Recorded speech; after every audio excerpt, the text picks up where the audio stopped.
مستری اقبال کی ڈیوٹی تھی واگا بارڈر پہ. مستری اقبال نام کا ایک شخص، اس کی ڈیوٹی لگائی گئی. مولوی اقبال بھی لکھا ہے بعض لوگوں نے کتابوں میں، اور بعض نے مستری اقبال بھاٹی گیٹ لاہور کا رہنے والا. وہ کہتا ہے جس دن پاکستان بنا تو میری ڈیوٹی تھی واگا بارڈر پر ریسیو کرنے کی. ایک بوڑھا آدمی سب سے پہلے واگا بارڈر کے ذریعے پاکستان کی سرحد میں داخل ہوا. کہتے ہیں کپڑے اس کے جگہ جگہ سے پھٹے ہوئے تھے، پیروں میں جوتا نہیں تھا، اور پیدل چل چل کے اس کے پیروں سے خون نکل رہا تھا. چہرے پہ بڑا حسن تھا، نورانیت تھی. کہتے ہیں جب وہ اندر داخل ہوا اس کی آنکھیں نہیں کھول رہی تھی، تو مجھ سے پوچھتا ہے پتر پاکستان کتنی دور ہے، پتر پاکستان کتنا رہ گیا ہے. مستری اقبال کہتے ہیں میں نے اٹھ کے بابے کو پانی پلایا اور میں نے اس کی آنکھوں سے داڑھی سے گرد صاف کی. میں نے کہا بابا تو پاکستان میں آ گیا ہے. تو کہتے ہیں دیسی بابا کہنے لگا شکر ہے اللہ تیرا، میں کافروں کے ملک میں نہیں مرا، میں مسلمانوں کے ملک میں آ گیا ہوں. کہتے ہیں یہ لفظ کہہ کے اس نے اونچی آواز میں لا الہ الا اللہ محمد رسول اللہ پڑھا اور اس کی روح پرواز کر گئی. ان جذبوں کے نیچے یہ وطن بنا ہے، ان جذبوں کے نیچے، ان جذبوں کے نیچے. اللہ تیرا شکر ہے، تیرا شکر ہے میں اپنے وطن میں آ گیا، اپنی زمین پہ مروں گا، اسی زمین پہ اٹھوں گا، یہ میری دھرتی ہے. حب الوطن من الایمان. آپ یقین کریں ہمیں پاکستان سے بڑا پیار، ہمیں اس کی دھرتی سے ہمارا دل کڑتا ہے، اس لیے کہ ہمارا کوئی ارادہ نہیں کہ ہمارے بچے یورپ شفٹ ہوں. ہمیں ایک منٹ کے لیے بھی کسی اور ملک کا پاسپورٹ نہیں چاہیے. یہ ہمارا وطن ہے، ہم اس وطن میں بسیں گے، ہماری نسلیں رہیں گی، لیکن شرط یہ ہے کہ اس وطن میں رسول اللہ کے نظام کا جھنڈا بلند کیا جائے. سارے کوشش کریں. یہ جب آتے ہیں نا آپ کے پاس ووٹ لینے کے لیے تو ان سے کہا کریں، ان سے بات کیا کریں کہ ذرا بتاؤ پاکستان کا مطلب کیا.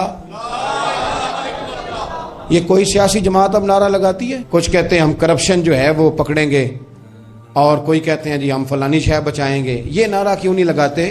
اس نعرے کو فروغ دیں، اور پھر پاکستان کی تعمیر و ترقی کے لیے نا یہ چھوڑ دیں کہ حکومتیں سارا کام کریں. آج کے جمعے میں میری آپ سے اپیل ہے کہ ایک بندہ کم از کم 3 درخت لگائے. میرے نبی پاک علیہ السلام نے فرمایا جس نے درخت لگایا، جب تک اس درخت سے کوئی انسان یا جانور فائدہ اٹھاتا رہے گا، لگانے والے کو صدقہ کرنے کا ثواب دیا جائے. عرب کے اندر بیریوں کے درخت بہت زیادہ تھے، تو نبی پاک نے فرمایا خبردار کو بیری کا درخت نہ کاٹے. پاکستان میں درخت لگ گئے. یہ جو گلی ہے نا، یہ گلی وزیر اعظم کی نہیں، یہ جو وزیر مواصلات ہیں ان کی نہیں، یہ گلی پاکستان کی ہے. اور میں پاکستانی ہوں، آپ کیوں انتظار کر رہے ہیں کہ فلانا بندہ آئے گا تو ہماری گلی صاف کرے گا؟ یہ ہمارا وطن ہے، اپنے گھر کی صفائی بھی ہم نے خود کرنی. اور آپ اس دین کے ماننے والے ہیں کہ نبی پاک علیہ السلام فرماتے ہیں میں نے ایک بندے کو جنت میں ٹہلتے دیکھا، تو میں نے پوچھا کیا عمل کر کے آیا ہے؟ تو کہا کچھ بھی نہیں، گلی میں روڑے پڑے ہوتے تھے، یہ اٹھا دیا کرتا تھا، رب نے جنت عطا کر دی. اس وطن کو سجائیں، اس کو سنواریں،